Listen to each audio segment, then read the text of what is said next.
Hey friends, it's essentially Jessi. Today I'm back with a haul. I am so excited, so let's get to it.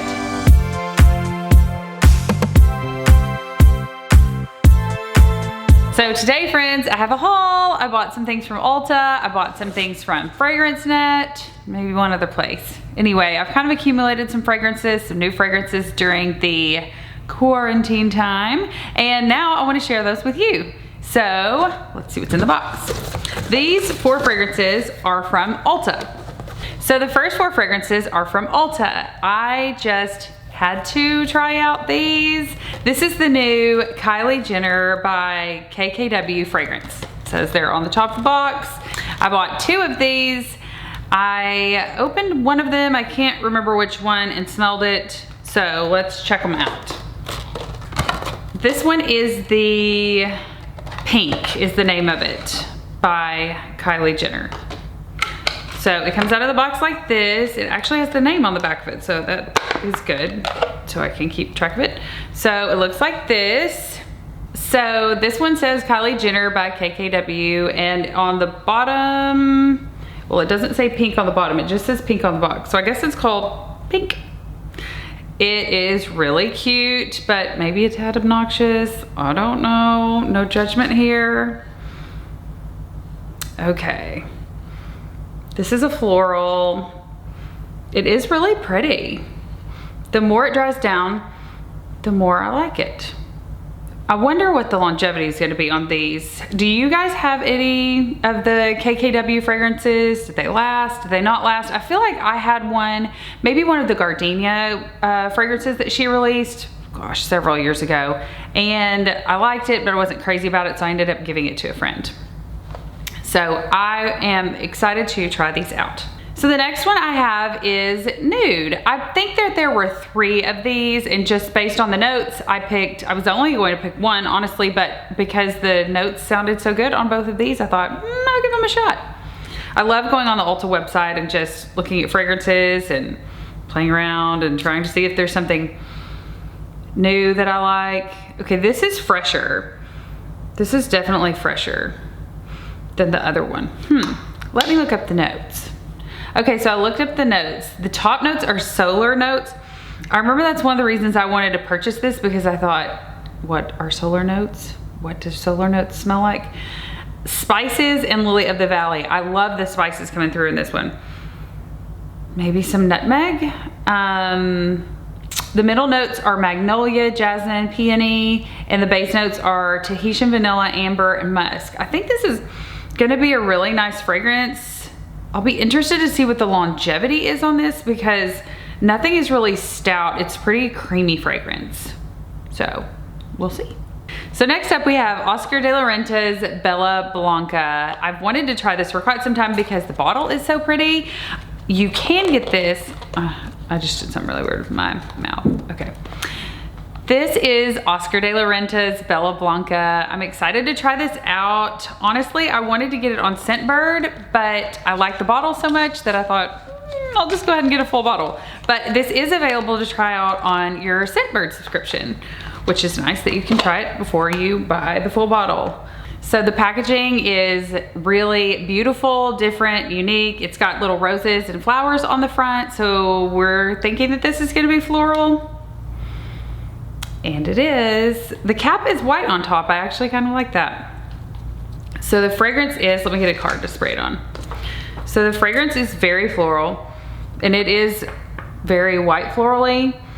It almost gives me Carolina Herrera Good Girl vibes, but in a much lighter way, like minus the vanilla and tonka. This may have a little vanilla in it, but it is very, very floral. I have another one to haul that is supposedly a dupe for Creed's Aventus for Her, and it is also floral, so maybe I can compare these, I don't know. It is really pretty fragrance. Let me look up the notes. So Harry Fremont is the nose behind this fragrance, and it launched in 2018. It says that the notes are jasmine, rose, orange blossom, and tuberose. The tuberose is probably what's reminding me of the Carolina Herrera Good Girl. Then creamy sandalwood, white orris, and silky musks are at the base. So it is really nice. Oh, the top notes are pear, dew, and green leaves. So at first sniff, this is really nice. I feel like this would be a safe blind buy. Again, I'm not sure on longevity because I'm just now unboxing this one. So we'll have to wait and see, but this would be a great office fragrance, date night, church, weddings.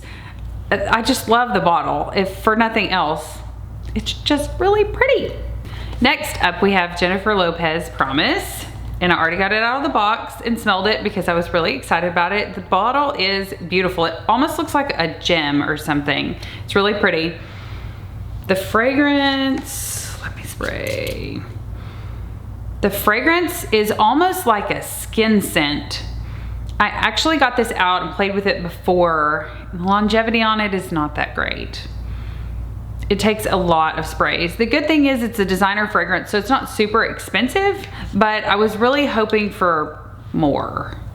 Let me know if you have any of her fragrances or if you like any of her fragrances, if there's any that I need to try out. I really love J.Lo and I really wanted to like her fragrance, but I'm just not sure that it's worth the money, although it is a designer fragrance, so it is less money. But with the longevity issues, and get the small bottle, throw it in your purse. It is a nice fragrance. It's just more of a skin scent. It sits closer to the skin. There's nothing super bold in this fragrance. So it probably would be honestly a safe blind buy for people or a good gift because it's not overpowering or overwhelming or anything like that.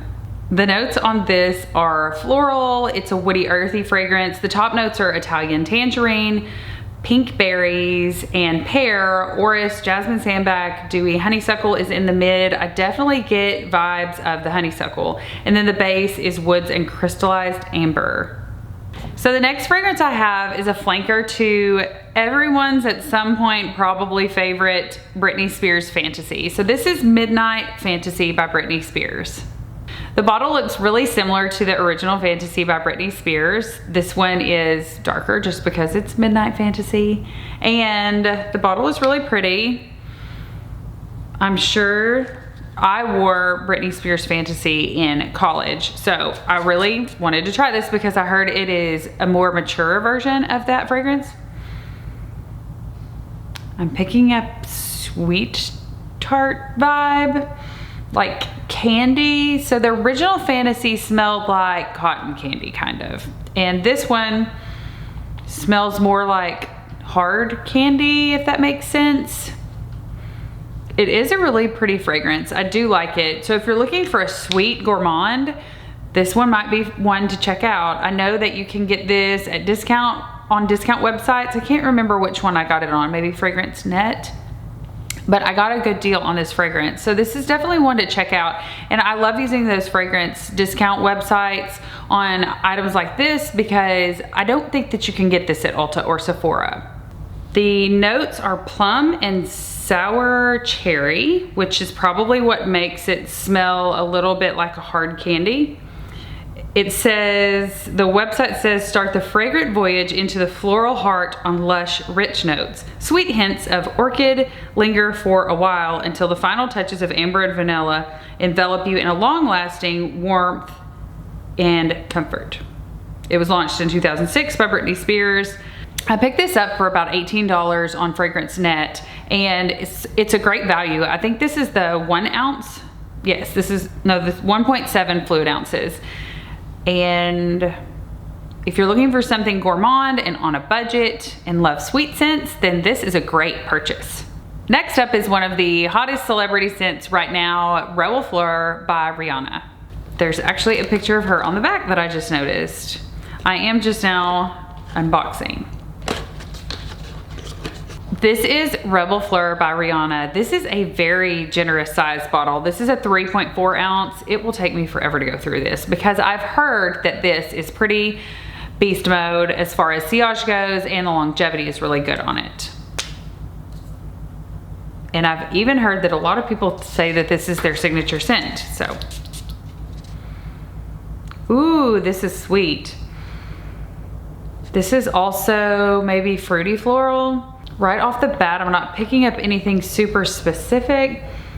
I don't think this has rose in it. I think this is more maybe white florals, but it's not white floral like the Oscar de la Renta. This is more sweet, fruity, maybe some pear in here. Let me look up the notes. You can pick this up for around $20. It is a fruity, sweet, it does have coconut in it. I do get a little bit of that on Fragrantica. It's listed as the most smelled note, but I'm not super picking up the coconut. I smell it, but I don't feel like this is a coconut fragrance. So I wouldn't purchase it with that in mind. This is a fruity sheeper fragrance composed of sophisticated floral notes. Tuberose, violet, hibiscus with a splash of coconut water over the base. And the base has vanilla in it. So this is gonna be a really safe blind buy. This fragrance, Reb'L Fleur by Rihanna, is a safe blind buy for sure. I will say it may be a little stout for the faint at heart, so don't overspray it unless you're an oversprayer like me. I like the cap, I like the gold on the cap. I think that the bottle design is really cool. It's interesting that it's called Reb'L Fleur, but it doesn't have flowers on the bottle. It looks like it would be a much darker fragrance than it is, but I do like the bottle, and I like that the bottle has a really great base on it, so it stands up and you're not gonna knock it over on your table. We'll have to see how the longevity lasts, but I've heard that it's stellar. Next up, I purchased a fragrance that is more masculine leaning. I think this one may technically be considered a men's fragrance, but it sounded intriguing. I heard someone review it and I thought, I need to try that out for myself. So this is Egoiste by Chanel. I bought this on a discount website, which I was shocked to find, and it is a really interesting fragrance. I've already played around with it a little bit just because there's some fragrances when I get them I think, oh, I can probably wait on this one. This was not one of those because I was so intrigued. I've already played around with this fragrance some because I was so excited whenever I got it to get it out of the box. It's just different. It's really different. It's different for a men's fragrance. It's certainly different for a women's fragrance, but I have enjoyed it. At first spray, I really wasn't sure what to think. Honestly, I'm not super crazy about the cap because it's a men's fragrance. Maybe that's why the cap is less exciting, but the juice inside is really cool. This is not a safe blind buy. Let me repeat, this is not a safe blind buy. This is a very different fragrance. Let me look up the notes. So this Chanel perfume, Egoiste, was released in 1990. And it is woody, warm, spicy. The top notes are rosewood and coriander, and then the fragrance dries down into a rose, carnation with some cinnamon. I think the cinnamon is what makes it really interesting. And the main theme of this composition is sandalwood. Okay, so then it dries down even more to sandalwood, intense vanilla, and ambrette seeds. This fragrance has a lot going on in it, and I really enjoy it does dry down. The rose with the cinnamon makes it really interesting. This is a fragrance that I feel like would be great for like cozy weather by the fireplace. This would also be a safe scent for the office. I keep saying the office, but some of these, whenever I purchase fragrances, I think, where am I going to wear this? This is not a typical, I can't even remotely think of a fragrance that smells like this one. This is just different. And I think that that's why Chanel is Chanel, because they have their own vibe. But to me, this doesn't smell like any other Chanels that I've smelled. Because it came out in 1990, that may be why it smells different than anything that's come out recently. But this is just a warm, cozy fragrance, and I'm actually excited to wear it. It's entitled Egoiste, and I guess that means big ego, but I don't really feel like this is so bold and overpowering that that's how it comes off. I could be wrong, but I am looking forward to wearing this in the cooler weather. I don't think that this would be appropriate, especially for a woman in the summertime, but in the fall, winter, early spring, I can really see this as a warm, cozy scent fragrance for men and for women. It is definitely marketed towards men. This is not marketed as a unisex fragrance, but I personally think that it's unisex, and I think you can wear whatever you want if you love it. Next up, we have L'Adventure by Haramain. And this is a company that's been around since the 70s. I really like their packaging. This didn't come in a regular cardboard box. It came in this. It's like a hard plastic case. This is supposedly inspired by A Ventus for Her by Creed. This cost, I think, around $60 at the discounters, and that is a much better deal than Creed. Creed A Ventus for Her runs somewhere in the $200, $300, $400 a bottle range, while this, like I said, I think was around $60. I really need to stop saying like I said. So it comes in the case like this, and it's really pretty. It has Haramain on the top, and then the bottle is beautiful. The notes are elemi, lemon, and bergamot, so very citrusy in the beginning. Then the middle notes are jasmine, lily of the valley, woody notes, and base notes dry down to patchouli, amber, and musk. I'm interested to see how this compares with Creed's A Ventus for Her, because that is what it is supposed to be an inspiration of or by. And I'm also interested to try out the longevity, but I would say for an inspiration fragrance, this packaging is beautiful. I love that you can see how much juice is left. I kind of like the cap. It's rubbery, so it's not gonna break. The top of it is gold, just like the packaging here. And it says L'Adventure Femme by Haramain. So I wonder if there's a L'Adventure for him, since this is for her. I do love the smell. I like the citrusiness of it. I like that it's floral. This is a very safe blind buy. The atomizer is great on this. This is one I really want to do a full review on, because at first sniff, this is gorgeous. I really want to test out the longevity on it. This is a really nice fragrance. I'm not a huge fan of dupes. And again, I'm not sure what A Ventus for Her smells like, but if it smells like this, it is good. It is really good. So I'm going to play around with this and enjoy it. This is a great summer, springtime scent. This is probably a really good daytime scent year round. I feel like it's probably non-offensive. It doesn't have any sharp piercing notes to it. And it also doesn't have anything original, super original, like oud or some kind of punchy note that is unusual. This is a safe blind buy. This is a safe gift. I think your mother would love it. I think your friend would love it, your girlfriend. This is a great purchase. I'm really excited about this one, and maybe I'll do a full review because I want to test out longevity and I want to test out wearing it, compliments, all of those things. I like to recommend things that get compliments for me to you guys, because I know that they work for more than just my nose. Do you have any of these fragrances? Are you wanting to try out any fragrances or want me to review or haul some in my next few videos? Drop them in the comments below. Don't forget to hit the subscribe button and also that notification bell to be notified of future videos. Smell you later.